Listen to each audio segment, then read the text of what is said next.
ہے وَكَأَيٍّ مِّن دَابَّةٍ لَا تَحْمِلُ رِزْقَهَا، یہ بھی نہ سمجھو کہ تمہارا رزق جو ہے کسی کے قبضے میں ہے وہ روک دے گا اور تمہیں کیا کھاؤ گے کیا پیو گے۔ وَكَأَيٍّ مِّن دَابَّةٍ، تم دیکھتے نہیں کتنے حیوانات ہیں زمین میں، لا تحمل رزقها، کیا وہ اپنا رزق اٹھائے پھرتے ہیں؟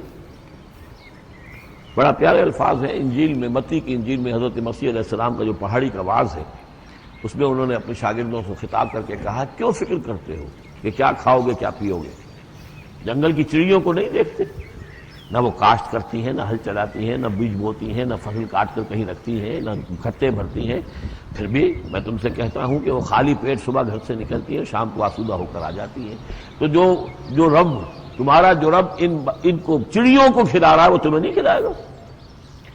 اور کیوں فکر کرتے ہو کہ کیا پہنو گے، لباس کہاں سے ملے گا؟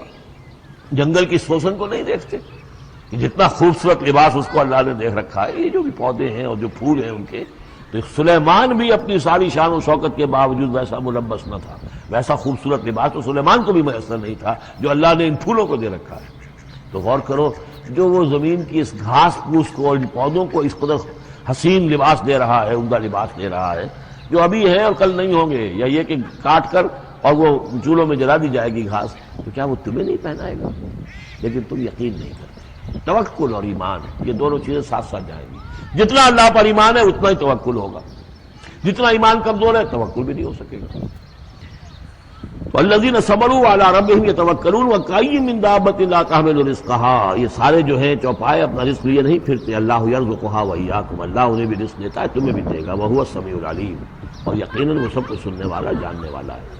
ایسا نہیں کہ اسے معلوم نہ ہو کہ میرا بندہ بھوکا ہے، میرا وفادار، میرا سپاہی، میرے دین کے لیے کام کرنے والا، اسے یہ معلوم نہ ہو کہ اس کو احتیاج ہے، اس کی کوئی ضرورت ہے۔ وہ نہ معلوم کس کے دل میں ڈالے گا کہ جو اس کے لیے ذریعہ بنا دے گا اس کو اور اس کی ضرورت پوری ہو جائے گی۔